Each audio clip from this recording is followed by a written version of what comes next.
Welcome back, guys, and today we're going to discuss layout of figures and objects according to requirements for illustration NC2 for this semester. Ako nga pala si Teacher Say, a secondary school teacher 2 of Angeles City Senior High School, Schools Division of Angeles City. So, let's start!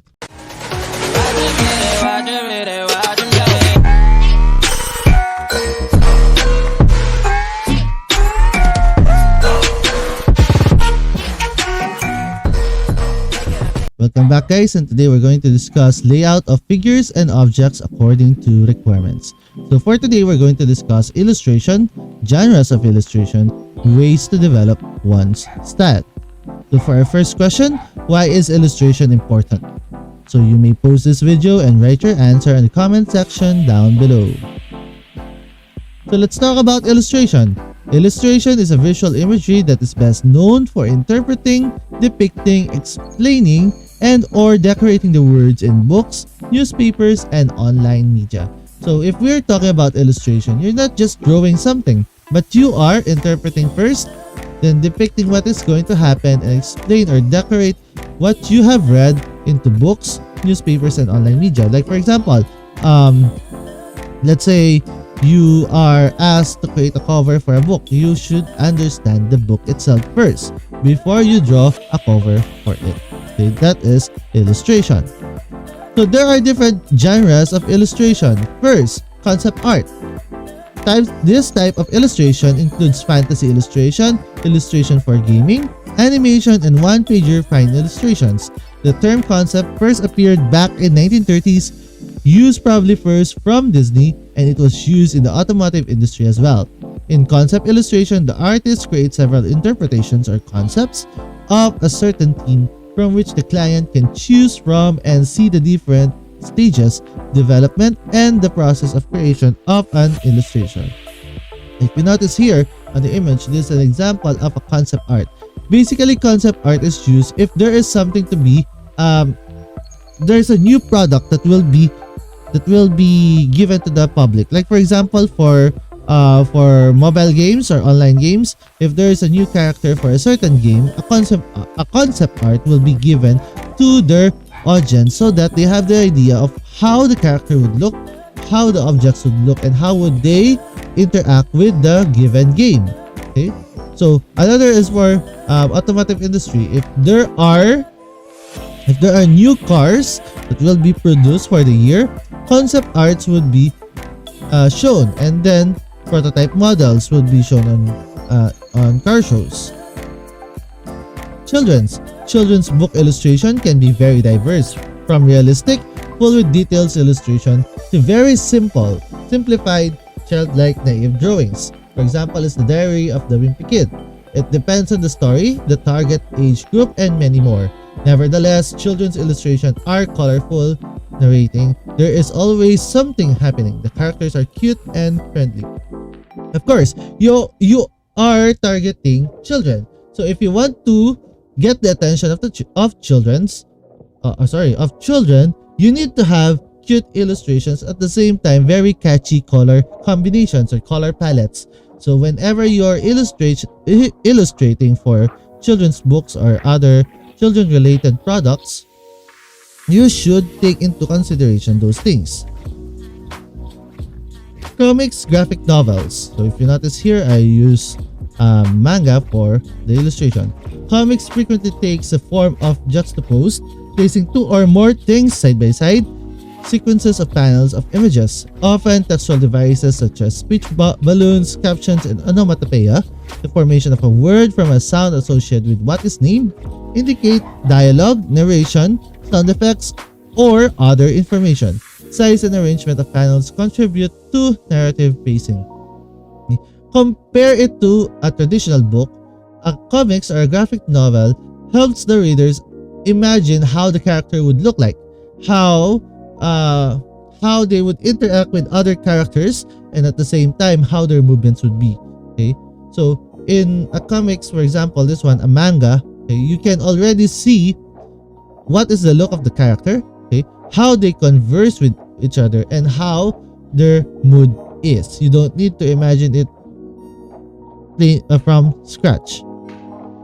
Books, publications, editorial. A book illustration could be designed in any technique and then printed. This style is very versatile and depends on the vision of the author and the subject of the book. Illustrators try to create eye-catching covers in order to compete with the piles of books in bookshops. It is a very specific style which demands catching the viewer's attention, giving a hint of what is inside the book, and sometimes it is a cover that sells a book or publication. Basically, if you notice here, the example that I gave to you, you can already have an idea what the story is all about. Okay, so at the cover, you can already give the readers what are they going to expect on the book that they're buying or they're going to read. So you need to first understand what the book is all about or what the publication is all about, and then try to interpret it based on what the author would want. Okay, and then you do your illustrations. Advertising. While book and publication illustrations should be supporting and illuminating a certain idea without stealing the show from the text, advertising type of illustration is meant to do just that. Grab your attention and make a lasting impression on one big idea or brand or product. Many companies choose illustration as the medium to send their message to their audiences. So if you notice here, Shopee 1111, okay, this is already well known that if it's 1111, you should go to Shopee, okay, or Lazada. Okay, what they did here is it's very simple. They maximize 1111 and the free shopping voucher that they have, the date, and the reason why they are doing it for us to be interested on buying on those certain dates that were given. Packaging. The rise of digital technologies in the latter half of the 20th century allowed businesses to scale rapidly and become global. With unprecedented competition, packaging came to the way of differentiating the product on the shelf. For example, for some businesses such as jewelry, bakery, children's products, illustration is the most successful choice. So if you notice here on my example, this is a product for dogs. So sometimes you can see the packaging would depend on who or whom the product is for. Okay? So sometimes if it's for pets, there are images of pets. For children. Okay, so it depends. Just like what McDonald's and Jollibee did, they changed their packagings, not just to modernize but also to get attention that okay, there's something new for McDonald's, there's something new for Jollibee. Branding or logo. This type of illustration is a very specific style, requiring a certain set of skills. A logo should be recognizable and readable at smaller sizes. Therefore, the illustrator should carefully plan the details of the logo. Logo should be simple yet grabbing attention and memorable. Okay, remember that if you're creating a logo, it should be visible from far away even though it's very small. So ways to develop your illustration style. First, define your goals. What are your goals? Are you going to create images or illustration for a certain book, a certain company? Okay, put more you in your work. What is your style? How do you draw? Okay, what are the things that you usually put? So you should take into consideration those things. Draw from life. Look around you. Okay, see what you are going. Have inspiration from the things around you.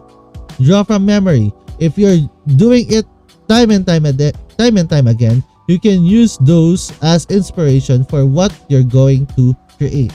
Interpret, do not imitate. Let's say you are going to illustrate a book which has dragons on it. You look at different examples of dragons and you interpret, you create your own style. So, can illustration evolve in time? How? You may pause this video and write your answer in the comment section down below. Just like what Albert Einstein said, be inspired, imagination is more important than knowledge. I hope you learned something from this lesson and we'll see you again next time.